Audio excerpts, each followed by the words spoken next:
If you're thinking about moving Incline Village, Nevada, and you want to get all the information you need to know about moving Incline Village, Nevada, then this video is for you. Because today we have had a massive winter at Incline Village. Today is St. Patrick's Day. It's why I'm wearing my green. Spring starts next week, but the winter storms don't know that. They keep coming this year. It's great. It's a beautiful day today. It's like 40 degrees. It's gorgeous. There's snow everywhere. I'm on Incline Beach. This is one of our town's beaches. I've got another video if you want to learn more about this beach. It's called Incline Village Amenities. But today I'm going to pick 3 different homes to show you on 3 different elevations in our town. And they're going to have to be different price points, similar homes, but different price points because they're closer to the lake, more expensive properties. And then if you stick around to the end of the video, I'm going to go over the best footwear to wear in Lake Tahoe so you don't slip and fall. So let's get after it.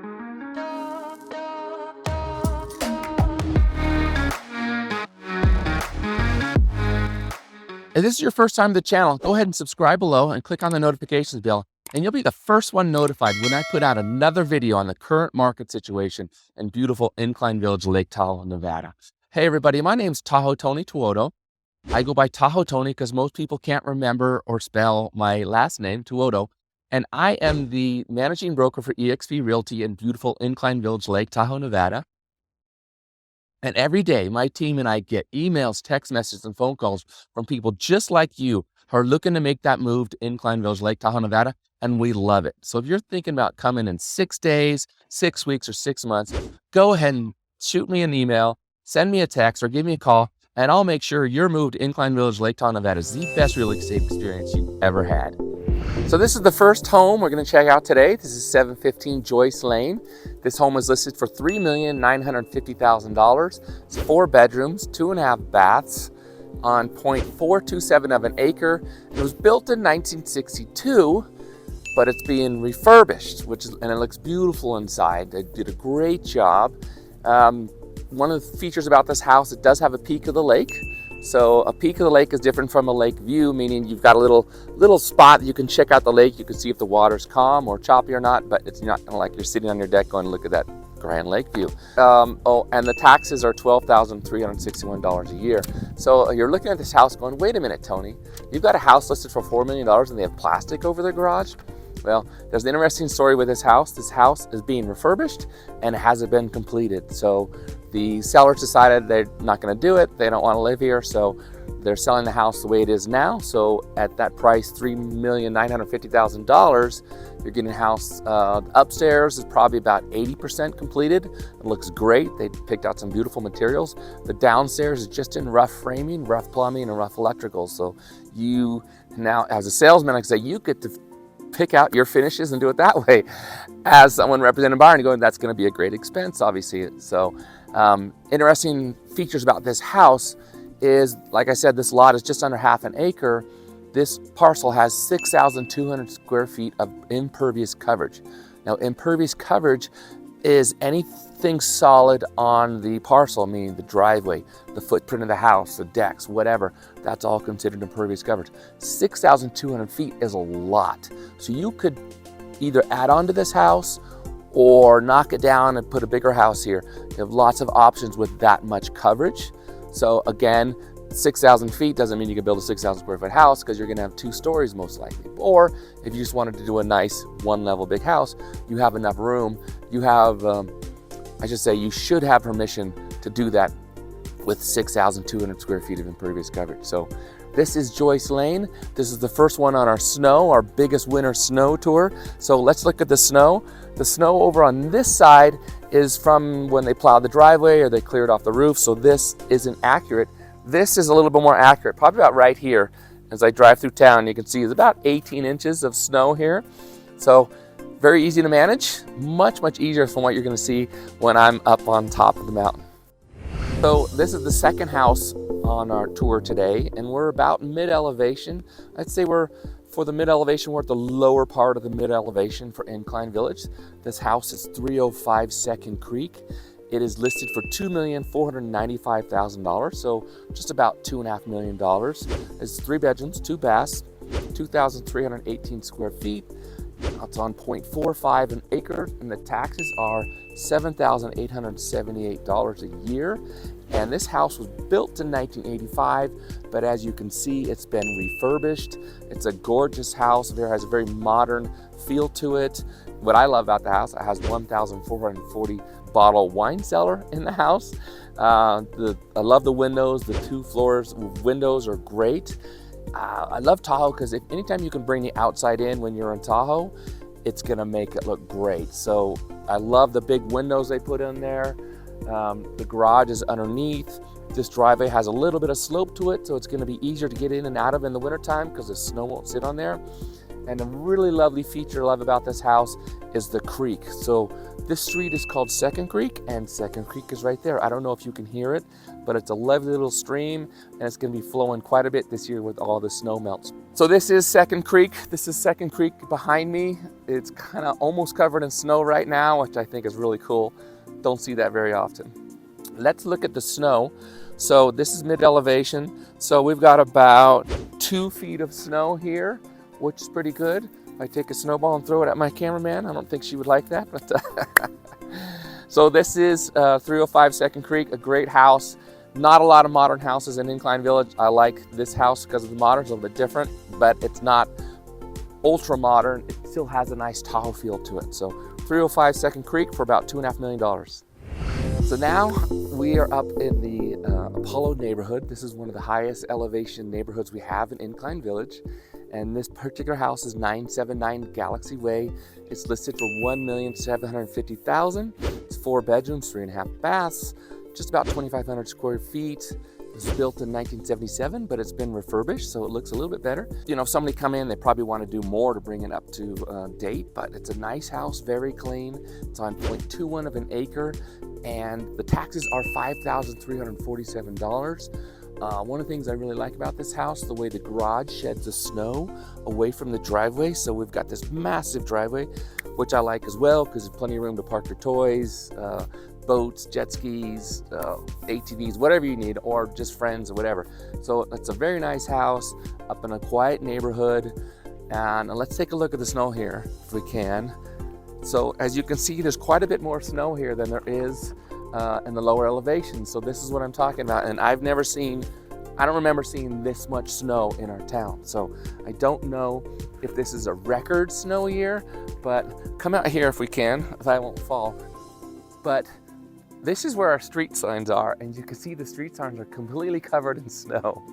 So this is pretty amazing. I wanted to give you the extreme version of like probably the most snow you'll ever see in Incline Village, and this is it. So this is the Apollo neighborhood, the highest elevation, but it's quiet, it's nice. You get some good views, some good hiking trails up there. It's a great neighborhood, I love it, but you're gonna have to deal with a lot of snow. And some winters, you know, last winter, the snow was probably up to here at the most. So this winter, we're way up there. So stick around. I've got another video that's going to talk about footwear and how to get around safely in snow country. Wasn't that an amazing amount of snow? I think this is the biggest winter I've seen in the 30 years I've been here in Lake Tahoe. It's amazing. So I'm glad I got a chance to shoot that video for you because it's going to be snowing every day this week. So I was glad we had a sunny day last Friday to get that. Tomorrow is spring. That's also equinox, first day of spring. And then we're getting a big storm coming in and some lighter storms after that. So Mother Nature doesn't know it's spring yet, but that's fine. She's in charge. So today I want to talk about getting around Lake Tahoe. Obviously, getting around your car is one thing. I showed you how to clean off your cars on snow in another video, my other snow video. And this one I want to talk about footwear because the last thing you want to do is slip and fall right now. I'm 55 years old.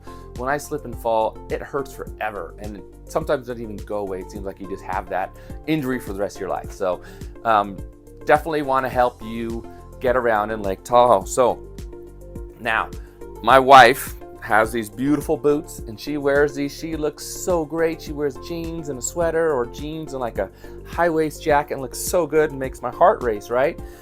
However, I do not recommend she wear these in the winter and spring.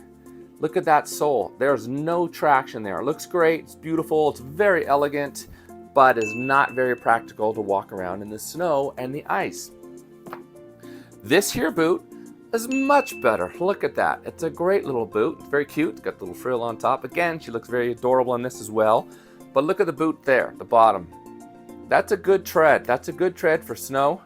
Decent tread for ice. And that's going to be a lot safer to walk around in that boot than it is on the bottom of that. Do you see the difference? There's a huge difference there. This is like driving on bald tires in slippery roads. You're in trouble. But this has got some good tread. It's going to help make a big difference. Now, as far as men go, here's one of my shoes. You're probably thinking, wow, Tony's not very fashion conscious, is he? No, I'm not. I don't spend a lot of money on dress shoes. You know, I get a nice pair of dress shoes and keep them for several years. I don't need to keep up with the fashion. Anyway, but again, wear these shoes out. Not a good shoe to be wearing in the wintertime. Look at that sole, completely slick. It's not as bad as the women's boot. There is a little bit of rubber on there, but can you hear there's tiny little lines in there. So it's not as slippery, but not very practical for the wintertime. I would not recommend this. A better boot would be this one. Look at that. I actually got these this year. I like them. They're rubber on top here. So it's all waterproof all the way up to the top. It's great for walking around in the slush or snow that's a few inches deep. It's great. It's got a pretty good tread on the bottom. You can see that. Not as aggressive as this one, but sometimes that's good. It's kind of like the difference between a mud snow tire and a snow tire. This is more like a mud and snow because it allows the big gaps for everything to fall out, and this gets the snow will pack in and give you a little bit of traction, because when snow is dry, it can be actually sticky, so that's good. But when this time of year, especially when it melts during the day and then freezes at night, that's probably the most dangerous situation of all time. If it's just cold and snowy, yes, it's a little bit slippery obviously than a dry road, but not nearly as bad as an icy road. So ice is the worst thing. So when you're driving or walking around, be on the lookout for the ice, because you could see it, because you could see where the road is dry. And like, oh, we were driving up on Friday to the lake, and it had melted during the day and froze at night, and so all the snow was melting going across the road. So there's big ice patches, like every mile it seemed like there was a huge ice patch. You had to slam on your brakes before you hit the ice and coast over the ice, then accelerate again. So be careful of that. When you're walking, do the same thing. Look for those icy spots. You know, you'll see dry sidewalk or dry asphalt, and then you could see where like a little bit of water's running across. That's going to be slippery. So pay attention to that and you'll do much better. So those are the boots. Those are the boots that do really well and they look kind of decent. Now we're going to get to the extreme situations, right? So this is a boot of mine. A boot of mine, not Buddha. A boot of mine, a good hiking boot. Sometimes I wear it in the winter. It has pretty good tread. I have worn this to restaurants as well. I'm like, I don't care. I'm not slippery, and I don't care if I look silly with these silly boots on, but I don't want to slip. That's what's most important to me. You know what? Nobody's ever said anything in Tahoe, so I wouldn't do it down in the city, but in Tahoe, nobody seems to care. So a good boot, right? But not the best boot for extreme situations. So what do? This is what we do. My wife got me these, and they're amazing. So it's from LL Bean. Just go on llbean.com. You can order them. I think they're about $30. Nice little thing that goes right over your boot. Has these little spikes. I'll show you how this works. So you take your boot. It's a lot easier to do this when you're wearing the boot.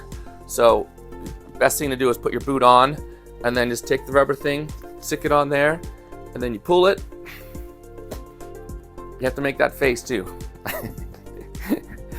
And just put it over there. Like I said, it's easier when you're actually wearing it. So